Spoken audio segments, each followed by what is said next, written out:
Okay, turn on the torch, light up the flame, time to melt some glass, my friends. There you are. Here I am to explain, to teach, and create again. Well, around here, it's going on a little bit. It's the end of November. After Thanksgiving, all that turkey. My favorite question is, why do you try to eat that last piece of chocolate pie when you didn't even have room for that first piece of chocolate pie you ate? Anyway, neither here nor there. Well, today I'm going to work on a Christmas ornament. Yay! Yeah, I know, you're happy. I decided to cave in, yes, cave in, and I put that word in a very punny way, and do some Christmas ornaments. But these Christmas ornaments are made from a flat disc that's pressed into a concave marble mold and made into, matter of fact, let's see if I can do this without too much trouble. There you go. So you can see what's going on. This one is, of course, an elephant. And then we got another design for an elephant, which is this one. I also do a sea turtle like this, which you've already seen the sea turtles over and over and over again. And this one is fumed, but it's a teddy bear, the same idea, where it's pressed in mold and gotten around concave to make it look bigger and like a lot more glass. And it's not hollow, but it's still half hollow, I guess you could call it. Anyway, today we're going to do also I had a request, and I'll show you this. Somebody asked for me to do a rabbit, and I thought, hey, it's Easter time that those rabbits come out, but I guess it made a pretty good ornament, as it were. So anyway, if you have any questions, any comments, of course, click like, click subscribe, ask your questions, and I'll see what I can do about answering. I'm not the smartest guy in the world when it comes to glass blowing, but I have a few ideas, and I'm glad that I'm out there and people are responding. I'm right now just at about 2,800, a little over 2,800 subscribers, which is, yay, great. And I hope to see 3,000 before too long, and I'm excited about that too. But the main thing is, of course, letting you guys understand and learn and grow. And this, I guess you got double gidemiums going on. This lens right here is how I look at the glass. I don't wear my prescription lenses when I work with the glass. I look straight through that lens, and that way I don't have to have the gidemiums on top of my prescriptions and so on and so forth. But anyway, today we're going to do an elephant ornament. Sound good? We'll see. And that's going to be the just the elephant head ornament today. Okay? Okay. I know it's a little loud in here. I got an oxygen concentrator that's a little louder than the other one was, but that's okay.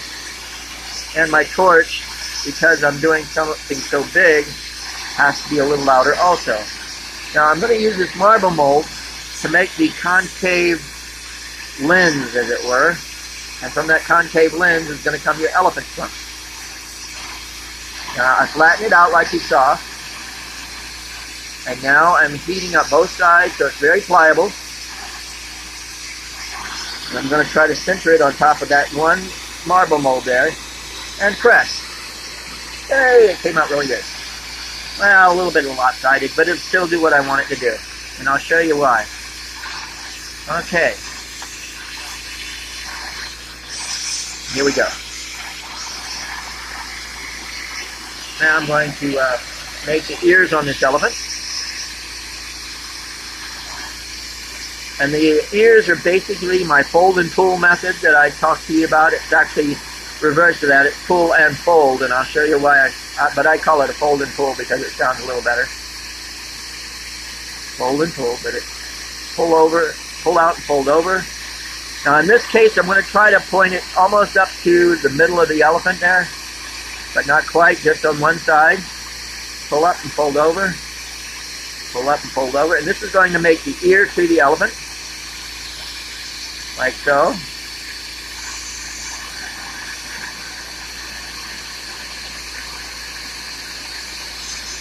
If you notice, if you see me make an angel, this is the same wing that I use for the angels, the same fins that I use for the turtles, and so on and so forth. It's just something that once you learn how to do, you can replicate and use in several situations that as you need it.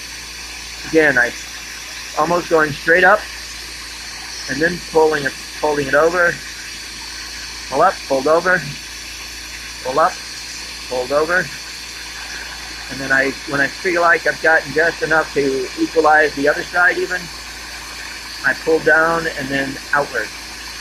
And there you got your, if you've ever seen the movie Horton Hears a Who, that's about the Horton elephant ears.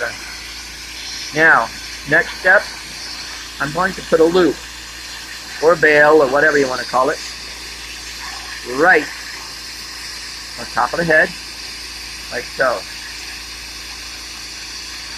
Again, to do my bails, I deep stretch, go to about midway top and a little bit further, makes it like a question mark, then just let gravity work with me and press it in. And seal it into the back. Ooh, why is you get hot glass in your hand when you got to have an issue in there? Anyway, now, here we go. I'm going to widen that just slightly. There we go.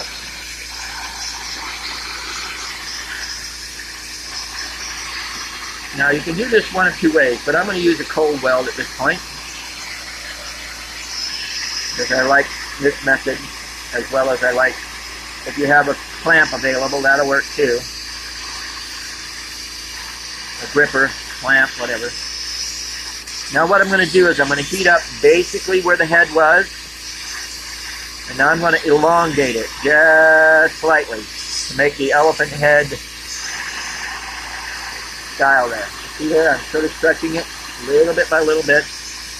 And now the bottom part of this rod is going to be the trunk to the elephant.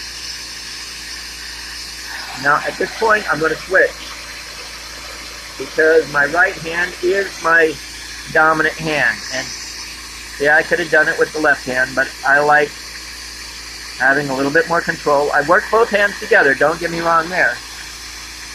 But then I just sort of curlicue it a little bit. And there you got your elephant trunk. Now to be at the task at hand.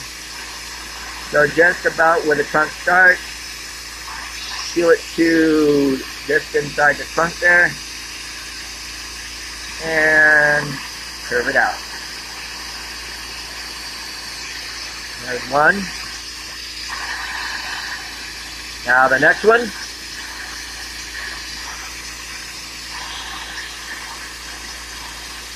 Heat and seal.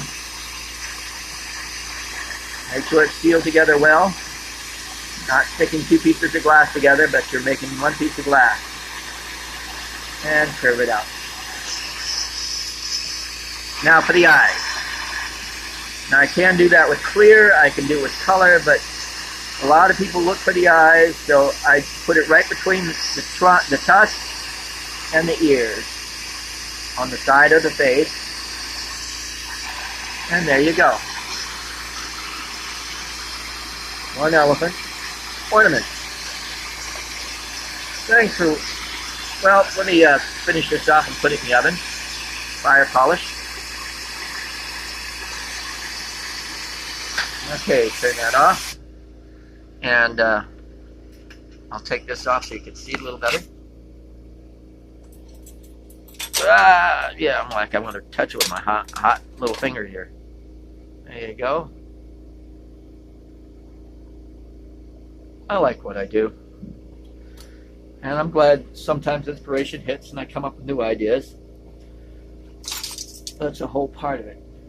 the what I call epiphanies or paradigm shift. I'll tell you what got me started on doing the elephant head and the bears and so on and so forth. Last year, I did the same style, but I did it hollow. See there, it's a bubble, and you can do it that way too. Don't get me wrong. You just make a bubble with a piece of tubing, and put the ears on the same place, the eyes, you can see the trunk like that. That's the way I did it last year.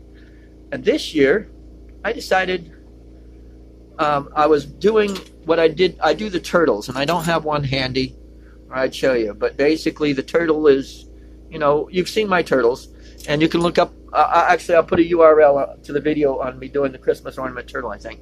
If I don't have one, I'll make one real quick here. But with that, I thought of that concave shape and thought, why not? And so I pressed it in and made an elephant like this. And last year I made some hollow ones, very, very similar to this one, like the tubing. And I also did some teddy bears with the hollow, like so. But the concaveness just really worked out this time. And it's just a little step forward. You don't have to blow. You just have to have a little round. Even if you had stainless steel spoon set up and you wanted to use 2 of those to press them together, you can make an interesting pair of tongs with it or something. You use your own designs, your own ideas. Let your imagination flow sometimes. Don't get so frustrated. And if it doesn't come out one way, work on something that you know that you're good at, and work on that for a couple of little whiles, and then, you know, get back to doing some, you know, making some challenges to yourself. You know, it's good to get in the comfort zone and do things that you know that you can do well. And then it's good to get out and, you know, step a little bit beyond the line that you've usually stepped on. Anyway, neither here nor there. I'm going to go ahead and stop this video for now. I'm going to do one very quickly after this that's probably going to be the teddy bear, like so, but not fumed. It's just going to be clear, like this guy. Okay? And so with that, see you on the next video. And also, click like, click subscribe, tell me what you're thinking, whether you like these, am I going in the right directions, if you want me to do something else, give me some hints. It never hurts, and I do look forward to hearing from you, and I do love the audience that I get from this, and it's an exciting feeling to know that people are watching and learning from what I do. Thanks for watching, as always. Carpe vitro, and enjoy your day.